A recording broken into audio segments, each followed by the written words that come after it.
ओम शांति। आज 25 फरवरी 2026 की बाबा की साकार वाणी है। बाबा कहते हैं, मीठे बच्चे, तुम ब्राह्मण सो देवता बनते हो, तुम ही भारत को स्वर्ग बनाते हो, तो तुम्हें अपनी ब्राह्मण जाति का नशा चाहिए। आज का प्रश्न है, सच्चे ब्राह्मण की मुख्य निशानियाँ क्या होंगी। उत्तर में बाबा कहते हैं, सच्चे ब्राह्मणों का इस पुरानी दुनिया से लंगर उठा हुआ होगा, वह जैसे इस दुनिया से किनारा कर चुके। दूसरा, सच्चे ब्राह्मण वह जो हाथों से काम करे और बुद्धि सदा बाप की याद में रहे, सदा कर्मयोगी हो अर्थात। तीसरा, बाबा कहते हैं, सच्चे ब्राह्मणों की निशानियाँ, ब्राह्मण अर्थात कमल फूल समान, चाहे कैसी भी परिस्थिति हो, कैसी भी व्यक्तियों के बीच में हो, लेकिन वो उपराम रहेंगे, कीचड़ में रहते भी उपराम। चौथा, बाबा कहते हैं कि ब्राह्मण अर्थात आत्म अभिमानी रहने का पुरुषार्थ करने वाले, जो सदा सोल कॉन्शियस होके रहेंगे। पांचवा पॉइंट में बाबा कहते हैं, ब्राह्मण अर्थात काम महाशत्रु पर विजय प्राप्त करने वाले। ओम शांति। रूहानी बाप रूहानी बच्चों को समझाते हैं, बच्चे कौन? यह ब्राह्मण। यह कभी भूलो मत कि हम ब्राह्मण हैं, देवता बनने वाले हैं। अभी हम ब्राह्मण हैं, फिर हम ही देवता बनेंगे। वर्णों को भी याद करना पड़ता है। जब हम चक्र फिराते हैं तो वर्णों को भी याद करना पड़ता है। बाबा कहते हैं, यहाँ तुम आपस में सिर्फ ब्राह्मण ही ब्राह्मण हो। ब्राह्मणों को बेहद का बाप पढ़ाते हैं। यह ब्रह्मा नहीं पढ़ाते हैं, शिव बाबा पढ़ाते हैं। ब्रह्मा द्वारा ब्राह्मणों को ही पढ़ाते हैं। शूद्र से ब्राह्मण बनने बगैर देवी देवता नहीं बन सकेंगे। शूद्र से जब तक हम ब्राह्मण नहीं बनेंगे तब तक हम देवी देवता नहीं बन सकते। बाबा कहते हैं, वर्षा शिव बाबा से मिलता है। वह शिव बाबा तो सबका बाप है। यो ब्रह्मा को ग्रेट ग्रेट ग्रैंडफादर कहा जाता है। लौकिक बाप तो सबको होते हैं, पारलौकिक बाप को भक्ति मार्ग में याद करते हैं। बाबा कहते हैं, लौकिक पिता तो सबको होते हैं, इस देह के पिता तो सबके होते हैं, पारलौकिक बाप को भक्ति मार्ग में याद करते हैं। अब तुम बच्चे समझते हो, यह है अलौकिक बाप, जिनको कोई नहीं जानते। भल ब्रह्मा का मंदिर है, यहाँ भी प्रजापिता आदि देव का मंदिर है। उनको कोई महावीर कहते, दिलवाला भी कहते, परंतु वास्तव में दिल लेने वाला है शिव बाबा, ना कि प्रजापिता आदि देव ब्रह्मा। सब आत्माओं को सदा सुखी बनाने वाला, खुश करने वाला एक ही बाप है। यह भी सिर्फ तुम ही जानते हो। दुनिया में तो मनुष्य कुछ जानते नहीं, तुच्छ बुद्धि है। हम ब्राह्मण ही शिव बाबा से वर्षा ले रहे हैं। तुम भी यह घड़ी घड़ी भूल जाते हो। याद है, बड़ी सहज योग अक्षर सन्यासियों ने रखा है। तुम तो बाप को याद करते हो। योग कॉमन अक्षर है, इनको योग आश्रम भी नहीं कहेंगे। बच्चे और बाप बैठे हैं, बच्चों का फर्ज है बेहद के बाप को याद करना। हम ब्राह्मण हैं, डाडे से वर्षा ले रहे हैं ब्रह्मा द्वारा, इसलिए शिव बाबा कहते हैं, जितना हो सके याद करते रहो। चित्र विभल रखो तो याद रहेगी। हम ब्राह्मण हैं, बाप से वर्षा लेते हैं। ब्राह्मण कभी अपनी जाति को भूलते हैं क्या? तुम शूद्रों के संग में आने से ब्राह्मण पना भूल जाते हो। ब्राह्मण तो देवताओं से भी ऊंच है, क्योंकि तुम ब्राह्मण नॉलेजफुल हो। हम ज्ञानवान हैं, इसलिए हम सबसे ऊंच है। भगवान को जाने जाननहार कहते हैं ना, उसका भी अर्थ नहीं जानते। ऐसे नहीं कि सबके दिलों में क्या है वह बैठ देखते हैं, नहीं। उनको सृष्टि के आदि मध्य अंत का नॉलेज है। वह बीज रूप है, झाड़ के आदि मध्य अंत को जानते हैं। तो ऐसे बाप को बहुत याद करना है। इनकी आत्मा भी उस बाप को याद करती है। वह बाप कहते हैं, यह ब्रह्मा भी मुझे याद करेंगे तब वह पद पाएंगे। जब ब्रह्मा बाबा भी बाबा को याद करेंगे तभी वो पद पाते हैं। श्री कृष्ण का बाबा कहते, तुम भी याद करेंगे तब पद पाएंगे। पहले पहले तुम अशरीरी आए थे, फिर अशरीरी बनकर वापस जाना है। और सब तुमको दुख देने वाले हैं, उनको क्यों याद करेंगे? और सब हमें दुख देने वाले हैं, तो दुख देने वाले को हम याद क्यों करेंगे? जबकि मैं तुमको मिला हूँ, मैं तुमको नई दुनिया में ले चलने आया हूँ, वहाँ कोई दुख नहीं। वह है दैवी संबंध। यहाँ पहले-पहले दुख होता है स्त्री-पुरुष के संबंध में, क्योंकि भिखारी बनते हैं। तुमको मैं उस दुनिया के लायक बनाता हूँ, जहाँ विकार की तो कोई बात ही नहीं। यह काम महाशत्रु गाया हुआ है, जो आदि मध्य अंत दुख देता है। क्रोध के लिए ऐसे नहीं कहेंगे कि यह आदि मध्य अंत दुख देता है। नहीं, काम को जीतना है, वही आदि मध्य अंत दुख देता है। पतित बनना है, पतित अक्षर विकार पर लगता है। इस दुश्मन पर अब जीत पानी है। तुम जानते हो, हम स्वर्ग के देवी देवता बन रहे हैं। जब तक यह निश्चय नहीं, तो कुछ भी पा नहीं सकेंगे। बाप समझाते हैं बच्चों को, मनसा वाचा कर्मणा एक्यूरेट बनना है, मेहनत है। दुनिया में यह किसको पता नहीं कि तुम भारत को स्वर्ग बनाते हो। आगे चलकर समझेंगे। चाहते भी हैं वन वर्ल्ड, वन राज्य, वन रिलीजन, वन भाषा हो। तुम समझा सकते हो, सतयुग में आज से 5000 वर्ष पहले एक राज्य, एक धर्म था, जिसको स्वर्ग कहा जाता है। रामराज और रावण राज्य को भी कोई नहीं जानते। 5% तुच्छ बुद्धि बाबा कहते हैं 100% तुच्छ बुद्धि से अब तुम स्वच्छ बुद्धि बनते हो। 100% हमारी बुद्धि तुच्छ हो चुकी थी, जिससे अब हम स्वच्छ प्योर बुद्धि बनते हैं, वो भी नंबरवार पुरुषार्थ अनुसार। जो जैसा पुरुषार्थ करते हैं, उस अनुसार ही वह स्वच्छ बुद्धि के बनते हैं। बाप बैठ तुमको पढ़ाते हैं, सिर्फ बाप की मत पर चलो। बाप कहते हैं कि पुरानी दुनिया में रहते कमल फूल समान पवित्र रहो, बिल्कुल उपराम। बाबा कहते हैं मुझे याद करते रहो। बाप आत्माओं को समझाते हैं, मैं आत्माओं को ही पढ़ाने आया हूँ इन ऑर्गेन्स द्वारा। तुम आत्माएं भी ऑर्गेन्स द्वारा सुनती हो। बच्चों को आत्म अभिमानी बनना है। यह तो पुराना छीछी शरीर है, तुम ब्राह्मण पूजा लायक नहीं हो। तुम गायन लायक हो, पूजने लायक देवताएं। तुम श्रीमत पर विश्व को पवित्र स्वर्ग बनाते हो, इसलिए तुम्हारा गायन है, तुम्हारी पूजा नहीं हो सकती। गायन सिर्फ तुम ब्राह्मणों का है, ना कि देवताओं का। बाप तुमको ही शूद्र से ब्राह्मण बनाते हैं। जगत अम्बा व ब्रह्मा आदि के मंदिर बनाते हैं, परंतु उनको यह पता नहीं कि यह कौन है। जगत पिता तो ब्रह्मा हुआ ना, उनको देवता नहीं कहेंगे। देवताओं की आत्मा और शरीर दोनों पवित्र है। अब तुम्हारी आत्मा पवित्र होती जाती है, पवित्र शरीर नहीं है। अब तुम ईश्वर की मत पर भारत को स्वर्ग बना रहे हो। तुम भी स्वर्ग के लायक बन रहे हो। सतो प्रधान जरूर बनना है। सिर्फ तुम ब्राह्मण ही हो जिनको बाप बैठ पढ़ाते हैं। ब्राह्मणों का झाड़ वृद्धि को पाता रहेगा। ब्राह्मण जो पक्के बन जाएंगे, वह फिर जाकर देवता बनेंगे। यह नया झाड़ है। माया के तूफान भी लगते हैं, सतयुग में कोई तूफान नहीं लगता। यहाँ माया बाबा की याद में रहने नहीं देती। हम चाहते हैं बाबा को याद करें, तमो से सतो प्रधान बने।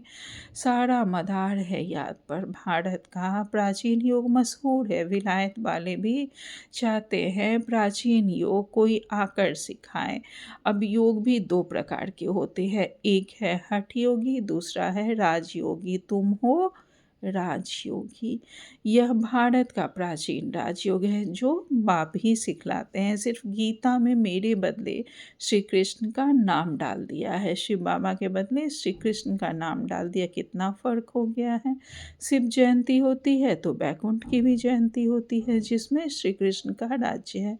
तुम जानते हो शिव बाबा की जयंती है तो गीता की भी जयंती है, बैकुंठ की भी जयंती होती है, जिसमें तुम पवित्र बन जाते हो।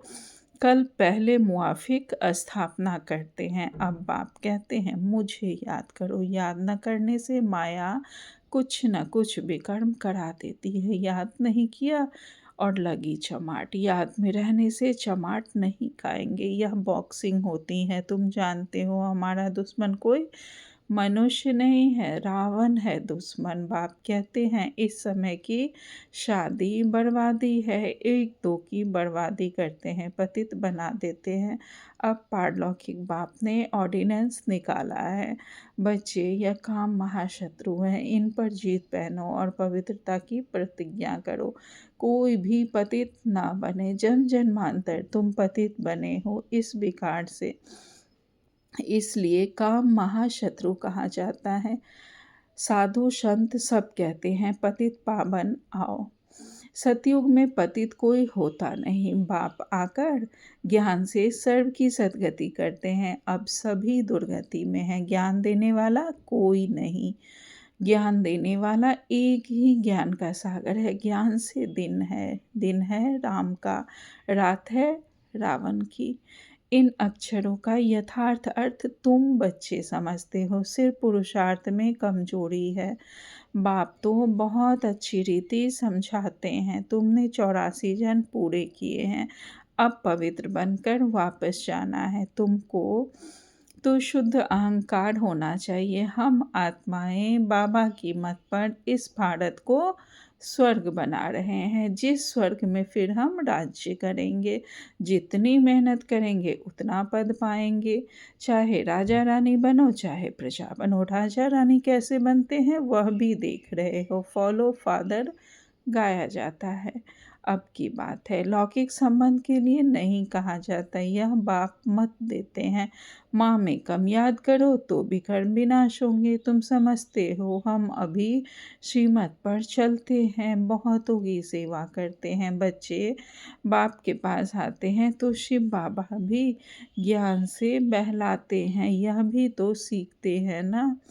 शिव बाबा कहते हैं मैं आता हूँ सवेरे को। अच्छा, फिर कोई मिलने के लिए आते हैं तो क्या यह नहीं समझाएंगे?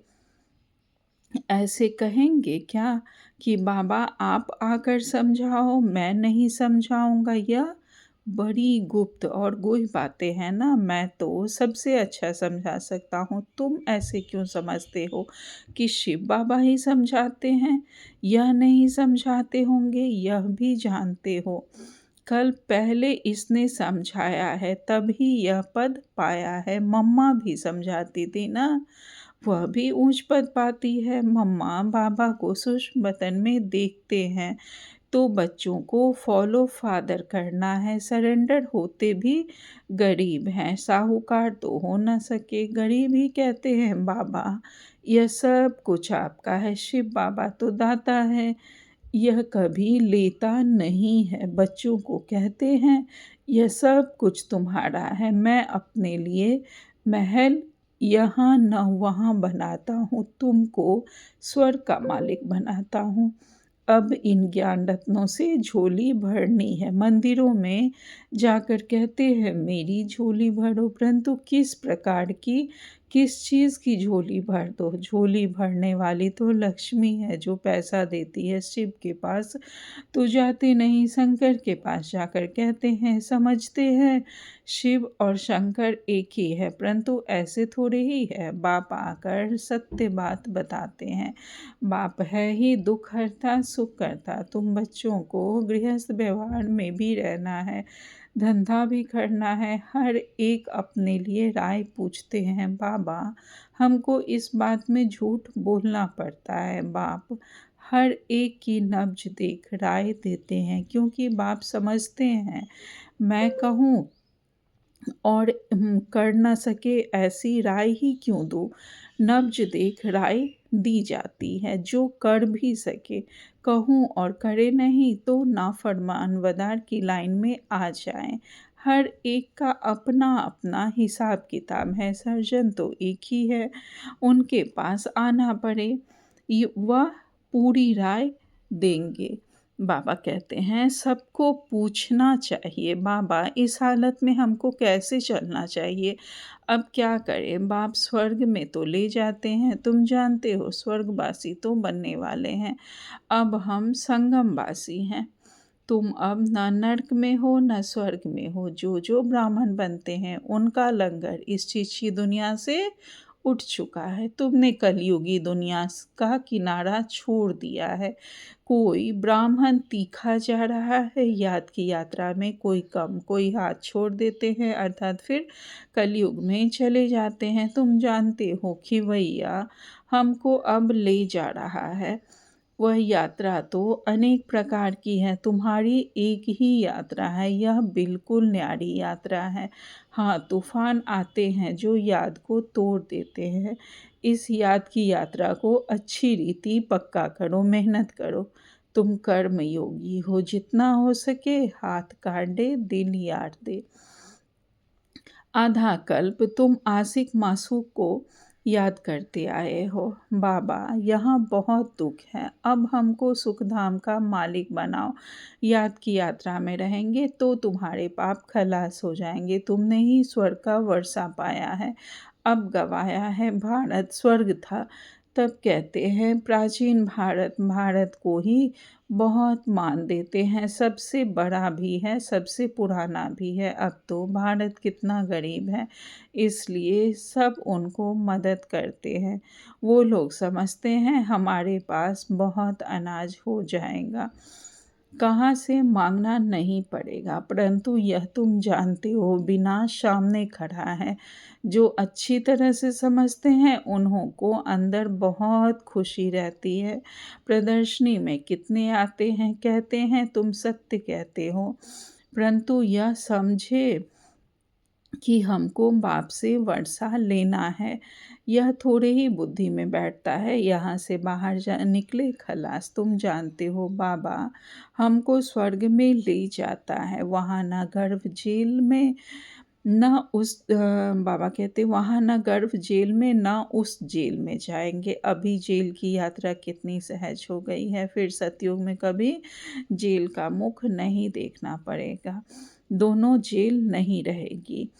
यहाँ सब यह माया का पॉम्प है, बड़ों बड़ों को जैसे खलास कर देते हैं। आज बहुत मान दे रहे हैं, कल मान ही खलास।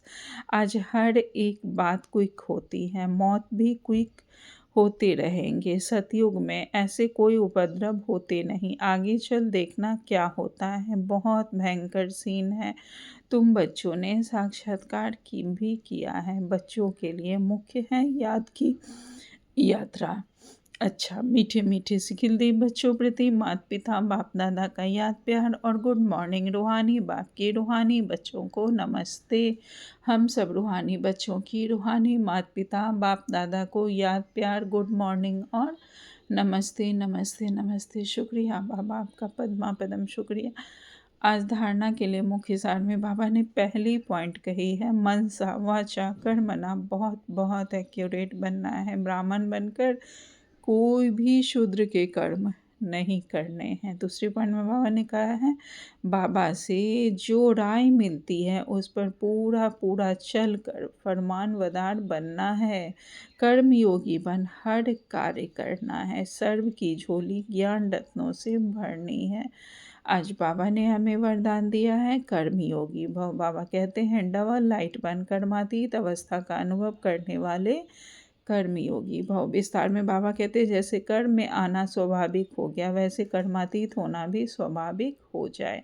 इसके लिए डबल लाइट रहो। डबल लाइट रहने के लिए कर्म करते हुए स्वयं को ट्रस्टी समझो और आत्मिक स्थिति में रहने का अभ्यास करो। इन्हीं दो बातों का अटेंशन रखने से सेकेंड में कर्मातीत, सेकेंड में कर्मयोगी बन जाएंगे। निमित्त मात्र कर्म करने के लिए कर्मयोगी बनो, फिर कर्मातीत अवस्था का अनुभव करो। स्लोगन में बाबा ने कहा है, जिनकी दिल बड़ी है उनके लिए असंभव कार्य भी संभव हो जाते हैं।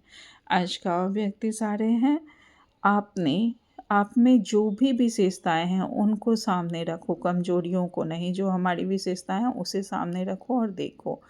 कमजोरियों को नहीं रखो, तो अपने आप में फेथ होगा। कमजोरी की बात को ज़्यादा नहीं सोचना, तो सदा खुशी में आगे बढ़ते जाएंगे। अपनी कमियों को हमें ना देकर अपनी विशेषताओं को देखना है, तो हमारे अंदर विश्वास आएगा और हम खुशी से आगे बढ़ते रहेंगे। प्रैक्टिकल में अनेक देश, अनेक भाषाएं, अनेक रूप रंग, अनेक, लेकिन अनेकता में भी सबके दिल में एकता है ना, क्योंकि दिल में एक बाप है। एक श्रीमत पर चलने वाले हो, अनेक भाषाओं में होते हुए भी मन का गीत, मन की भाषा एक ही है। अच्छा, ओम शांति। शुक्रिया बाबा।